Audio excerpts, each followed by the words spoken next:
get into our big story. It is the weekend to come in the Big Ten. And again, the biggest stories are at the top. Ohio State and Michigan trying to stay perfect. As we were talking about, the Big Ten West is chaotic. You do have 5 teams still technically in the hunt there. But elsewhere, Penn State trying to build for the New Year's Six. Michigan State and Wisconsin trying to wrap up bowl spots. Kirk Ferentz looking for a little history as well this weekend. So plenty to dive into. Let's start with Illinois and Michigan. And we came up with this theme of what is most important. So what is most important for Illinois against the Wolverines? I mean, I think it's pretty simple. It's the thing that everybody's tried to do against Michigan, and that is stop the run. And as you dive into the stats on Illinois, we've talked about this defense ad nauseum this year. Really good unit. The most rush yards they've given up in a game was 182 at the very beginning of the year in week 0 against Wyoming. And the fewest rush yards for Michigan this year was 165 against Indiana, but you start to really dig into it. They've only been held under 200 3 times. I mean, this is an offense that really runs the ball. And on the flip side, J.J. McCarthy's only attempted 30 or more passes in one game this year. So if you're Illinois, you're trying to find a way to stop that run game for Michigan. And what I would look at is adding as many defenders to the box as you can add, because it's a secondary that they believe in, and it's a Michigan offense that hasn't really proven that they will go out there and just win games by throwing the football. That's going to be the biggest battle. If Illinois can't get started in terms of stopping the run, it's going to be a long day for them. If they can make it difficult for this Michigan team to run the ball with consistency, specifically on first and second down, that's where this game can get interesting. It feels reasonable to assume they should be able to slow them down some, right? Yes. I mean, we've been singing the praises of this defense. I realize it wasn't great a week ago against Purdue, but we're still talking about a defense that's in the top 3 in the nation. Yeah, I mean, what they give up, like 370 yards, and that's their worst performance. I mean, we see teams give up 500 yards in a weekend. Yes. Yeah. So, I mean, it's a really good unit. We've talked about the defensive line. In their alignment, they have 3 big guys in the middle of the defensive line, Illinois does, that really plug up gaps. And then they've got a couple of edge rushers that can cause some issues. They've been really good at setting firm edges and really bottling up the run game. So I think that this is a defense that can really challenge one of the strong suits of Michigan. But we still haven't seen teams consistently go out there and give them enough trouble that Michigan deviates from the run game. And again, 4 straight games, 260-plus rushing yards for Michigan. They are leading the Big Ten in rushing at more than 250 yards per game. All right, so how about from Michigan's point of view, aside from the obvious, and I think with Michigan and Ohio State, like, you have to win the game. Right. In whatever way you do it, win the game so that you set up that matchup for next week. But what's the most important thing in terms of getting there? Yeah, it's interesting because you could go with Michigan's pass game, but as I've mentioned before, like, they've been fine most of the year without really having to rely on it. So I would say that health is one of the biggest keys in this game, and specifically with Blake Corum. Like, he is their bell cow back. He's a guy who's gotten a ton of volume of carries, and you know, toward the end of the year, maybe he's walking a little bit more gingerly as he's coming off the field, and that's what happens over a 12-game season. When you get that many carries, you get bumps and bruises. I think if they can go out there and limit the amount of times he has to touch the football to be successful, that's a benefit to them as they head into their game against Ohio State. And then you asked the question, too, about Donovan Edwards, and I know that his availability was limited the last time that Michigan had played. What is his status? Can he go and really spell Blake Corum and give some good carries? And can he be fully available against Ohio State, too? I think that health is going to be as big of a factor for this Michigan team as anything else, especially as they look toward the last game. And we got very little insight into what was going on with Donovan Edwards in the postgame. And I completely understand that. But it is unclear. And to your point, I mean, you don't want to come into this game with anything but your best foot forward. They have been playing great. They've won 4 straight games by 20 or more points. But again, you want to come in completely healthy and ready to go. And as you look at the other side of that battle for next week in Ohio State, they've got Maryland. So what are you watching for the Buckeyes? Most important thing, again, aside from the obvious, win the game. I think it's a consistent performance. And this is an Ohio State team that's been under a microscope this year. And we have nitpicked everything that they have done. I think as much as you can silence the critics coming out of this game, heading into your biggest one of the season against Michigan, it'll help with preparation because you can cut out some of the outside noise. So what does a consistent performance look like for the Ohio State Buckeyes? It's a fast start in this game. You come out the gates and you're playing well offensively, defensively, and special teams. You want to run the football when you can, and we'll get into the running back situation a little bit later in the show. Trevion Henderson, we haven't seen him in a few weeks. Mayan Williams got banged up in the last game. So now they're on their third running back. They have some bodies back there that don't typically take carries. But regardless, you have to go out against Maryland and run it when you need to. The pass game has to be efficient. So that means that C.J. Stroud needs to develop an early connection. The wide receivers need to catch the ball consistently. You don't want to throw it to the other team. And then for Ohio State's defense, as aggressive as they've played, they give up explosive plays. This is a great opportunity to build confidence by limiting explosive plays. So there's a pretty clear game plan here for this Ohio State team to look consistent throughout this game, and I think that's going to be one of the biggest factors in terms of their psychology heading into the final week. And they have had their way against Maryland through the years. They played them 7 times. They've scored 49 or more points in every single game. So this is a matchup, although there have been one in particular stands out as being really touch and go down the stretch. But generally a game that they have handled pretty well. From Maryland's point of view, a couple weeks ago we might have looked at this, not unlike the Illinois-Michigan game, and said, man, this could be a really competitive game, and this could be a chance for them to get an all-time win. But, man, these last 2 weeks on offense, they just have not looked great. Like you were talking about explosive plays. Mm-hmm. This is an incredibly explosive offense. Yep. And then 2 weeks in a row under 200 yards. Yeah. What's the biggest thing, most important thing here for Maryland? It's to get back to that explosive offense. I think that's when they're at their best, is when Leah can sit back there with some time and let the routes develop down the field and throw it to all of his weapons. You got Jarrett out there. Dyches is one of my favorite tight ends in the conference. Copeland, Jones, and Demas. Like a bunch of guys that you would want to have catching the football, and not to mention Hemby back there running it, who's done a really good job. But these last couple of weeks, they haven't looked like themselves. But if I'm Maryland and I'm sitting back and I'm trying to find an edge in the game plan, I would look at the Ohio State secondary, and they have been good, but it's been a little bit of a revolving door at cornerback with some injuries that they've had this year. Is there an opportunity to match up one-on-one with those great weapons from Maryland against an Ohio State secondary that's maybe been tested, hasn't been tested, could have a weakness there? And if they could exploit that, I think Maryland could have a path to winning this football game. It'll be difficult because as you want to sit back and throw the ball, that Ohio State front seven is going to create some havoc. So they have to be great in protection.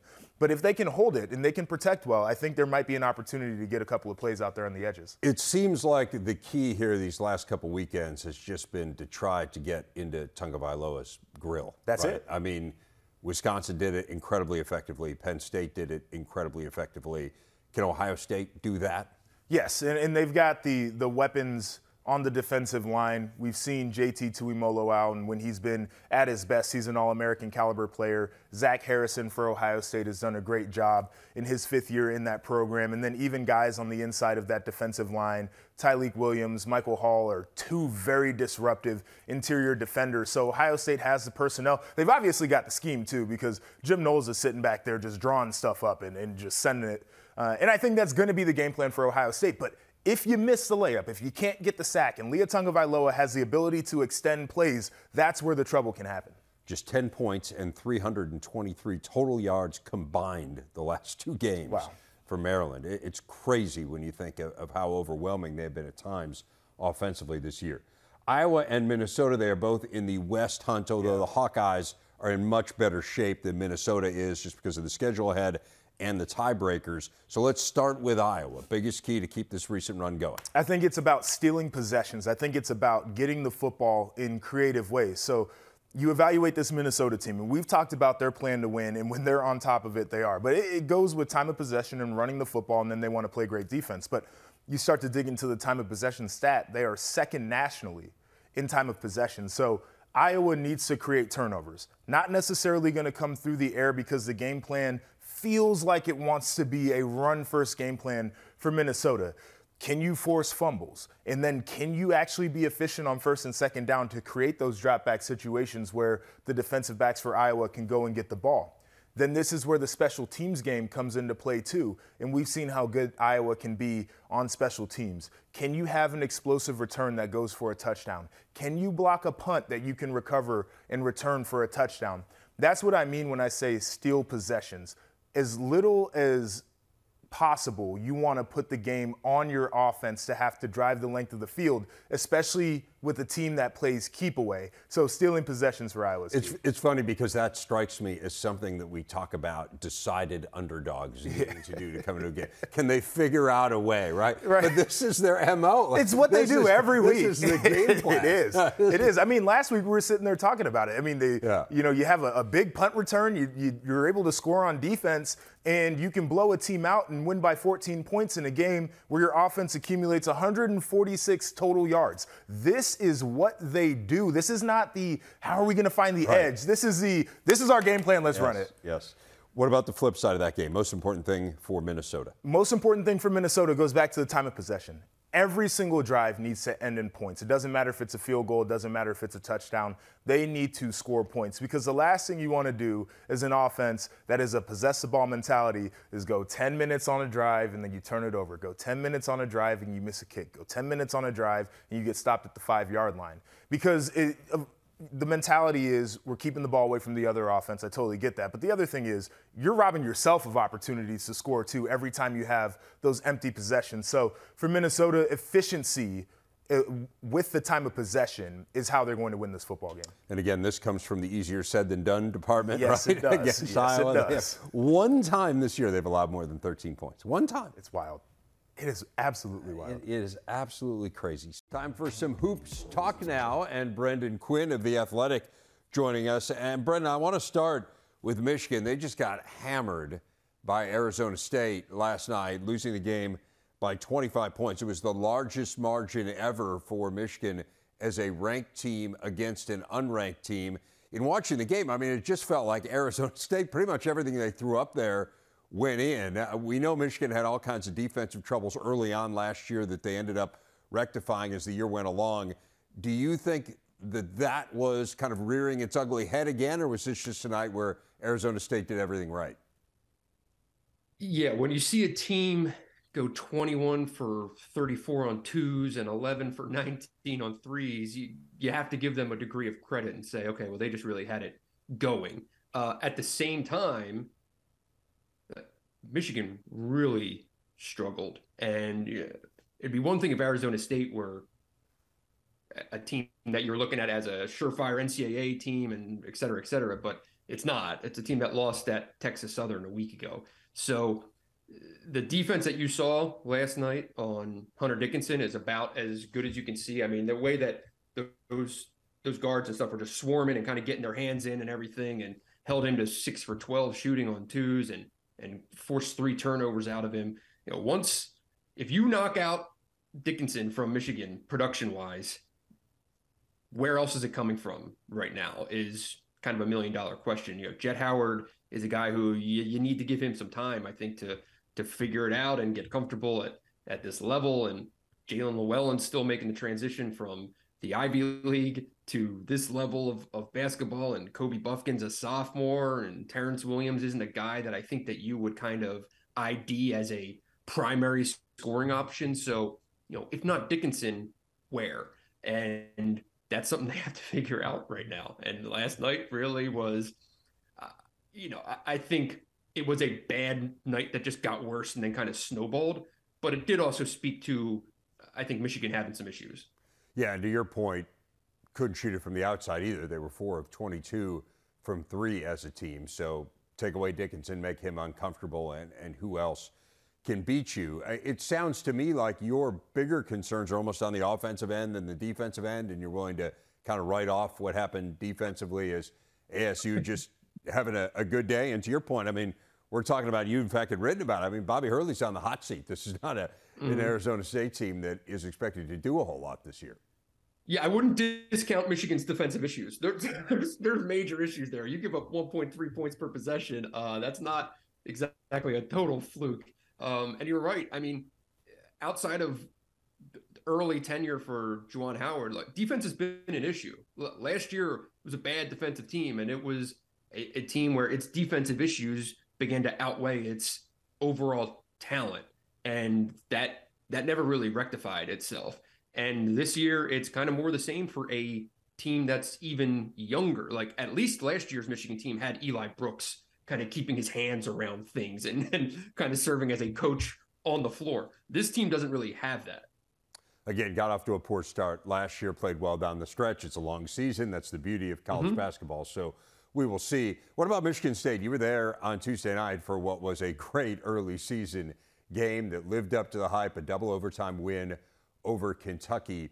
There wasn't a ton expected of Michigan State. I mean, I think a lot of people saw them maybe in that 4th to 7th place range in the Big Ten. You give them the credit for having Tom Izzo, having an all-time great coach, and maybe it's a little bit higher than that. But certainly there were question marks around the Spartans, and the fact that they're unranked is evidence of that. Do you think we can recalibrate our expectations a little bit around the Spartans, particularly given how well Mady Sissoko has played early on here, feeling like people are maybe finding their roles a little earlier than expected?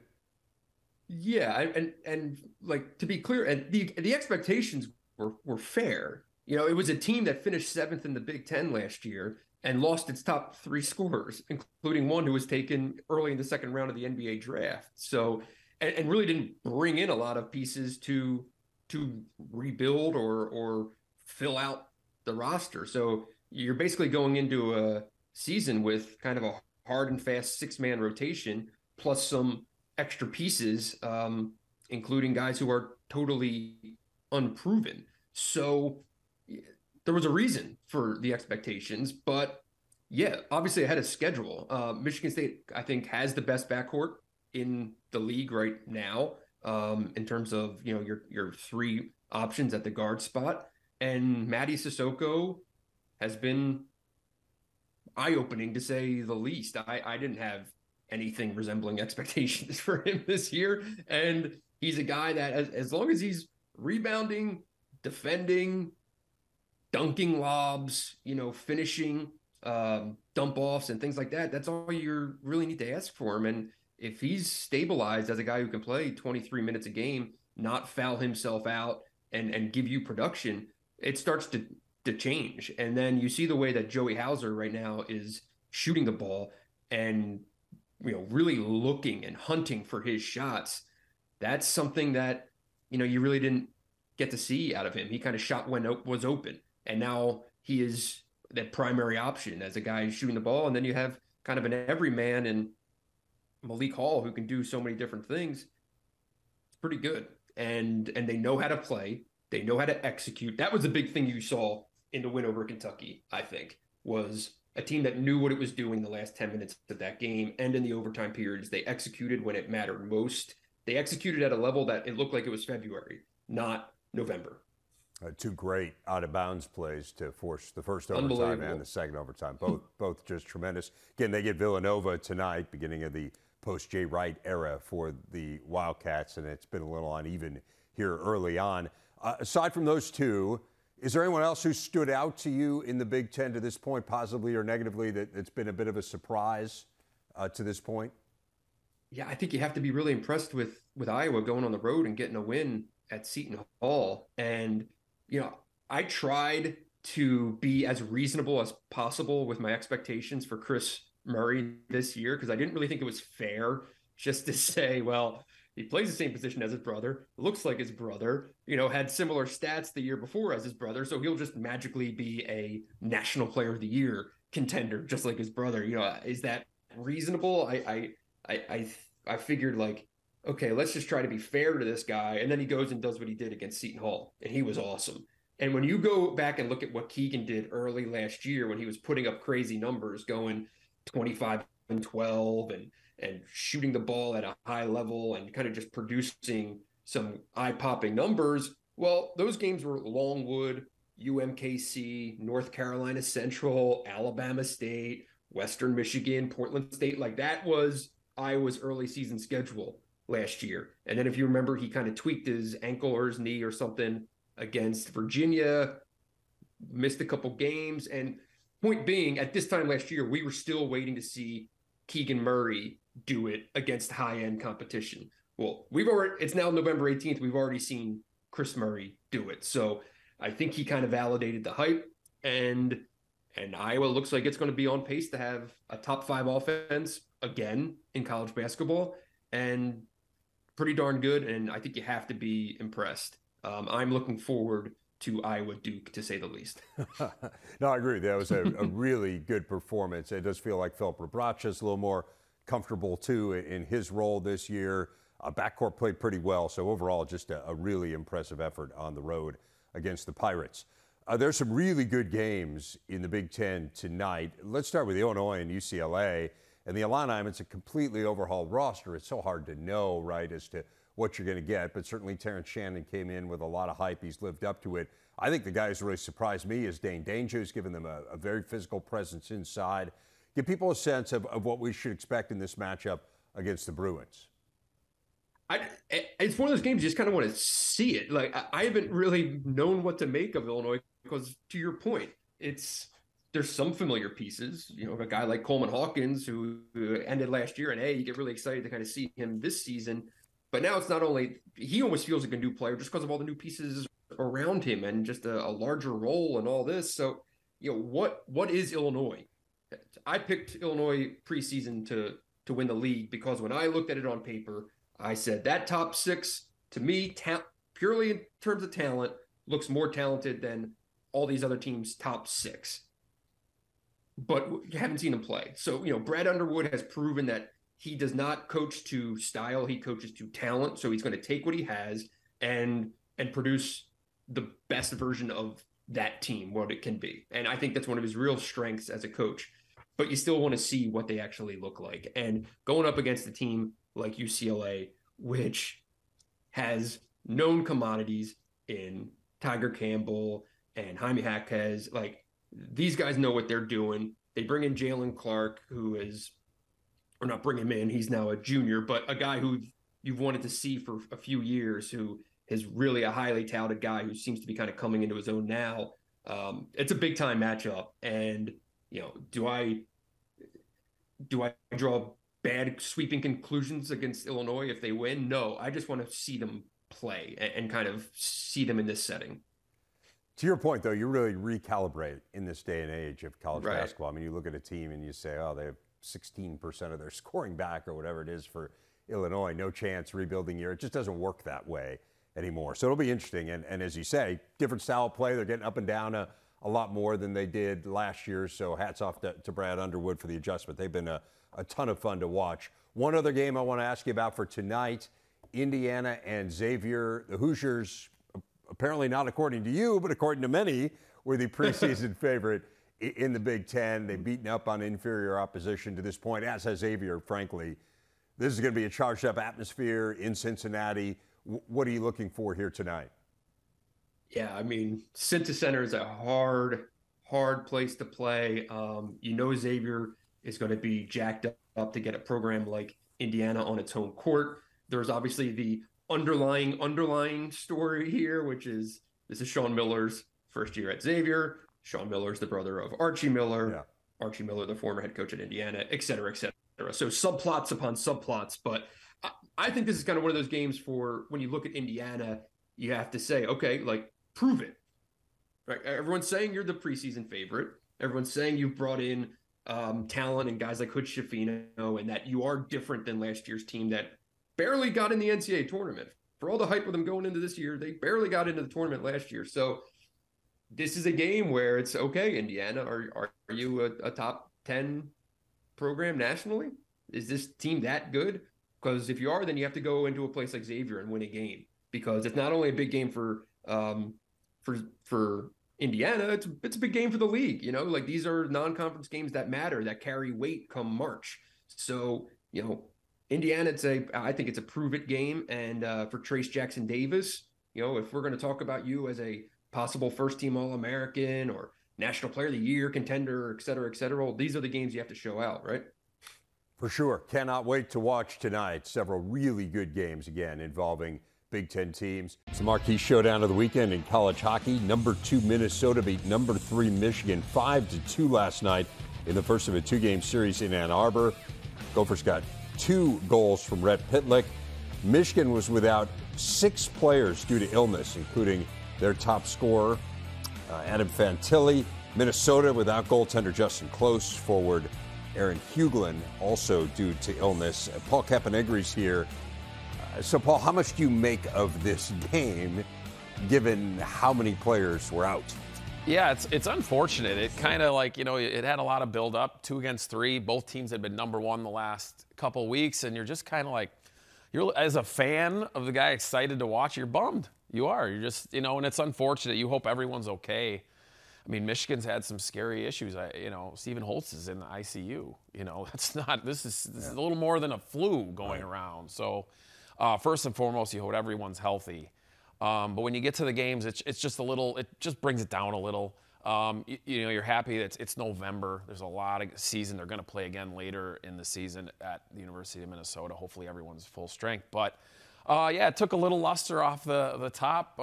It's still tons of talent out there, and you saw plenty of it.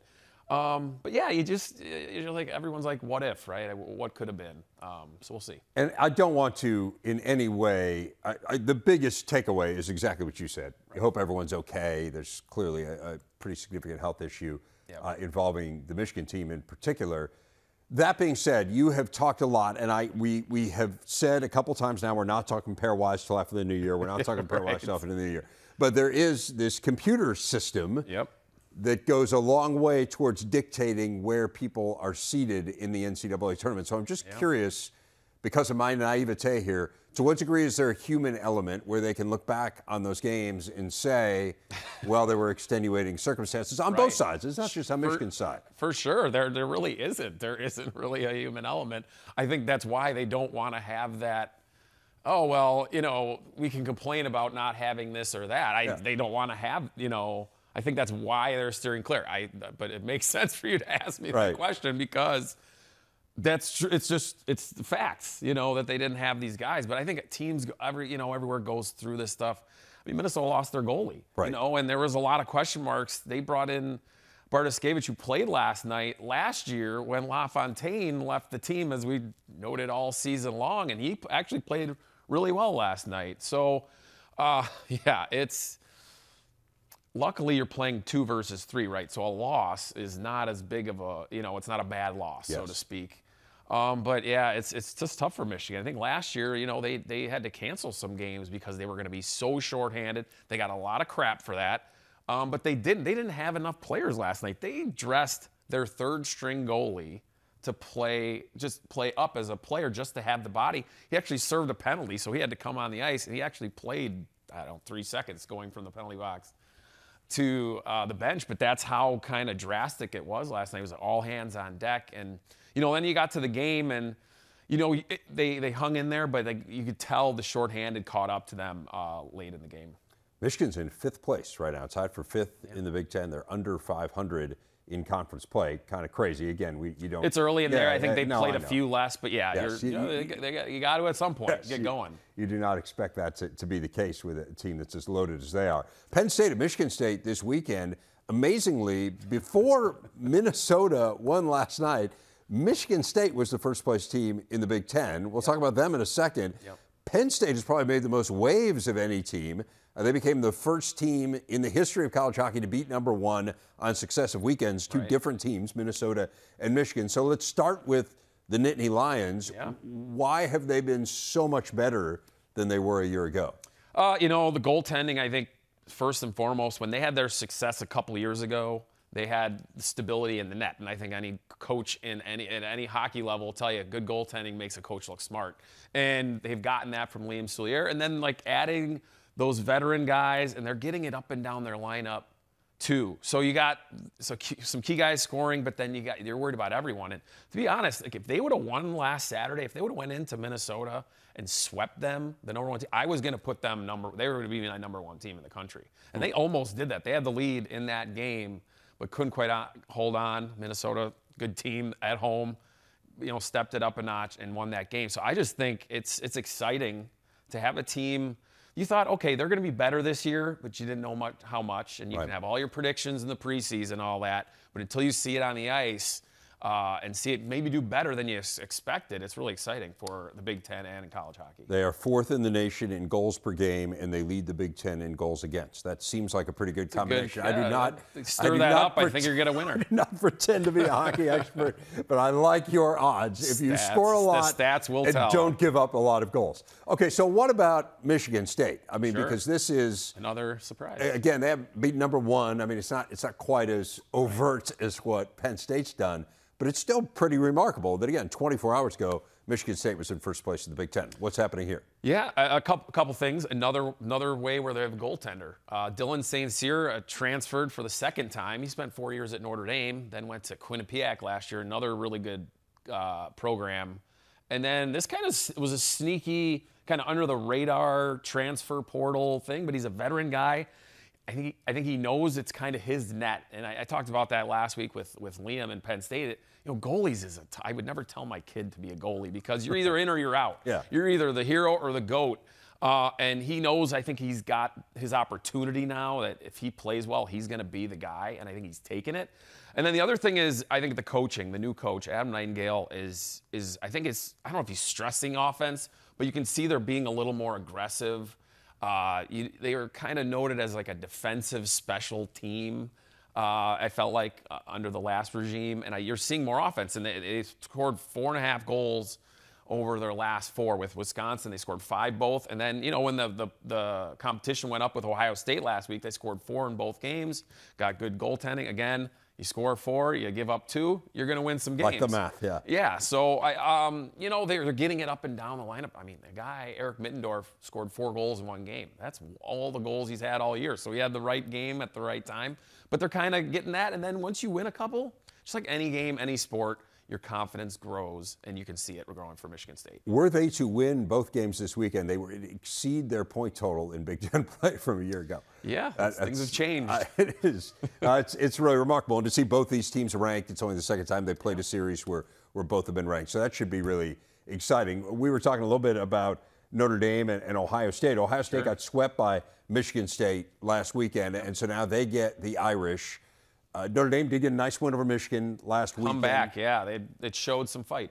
But it doesn't feel like either one of these teams is quite clicking at this point. What are you watching in this series? Yeah, I mean, for Notre Dame, I feel like you hit there, Friday night against Michigan. Michigan kind of used their speed and just kind of ran them out of there a little bit. And then they got down 2 goals on Saturday, and you're thinking, okay, what's going to happen here? But it's what Notre Dame does. You think they're down and out, but Jeff Jackson gets his teams back in. They tied it up, won in overtime. So we'll see if they can bring that momentum to Columbus.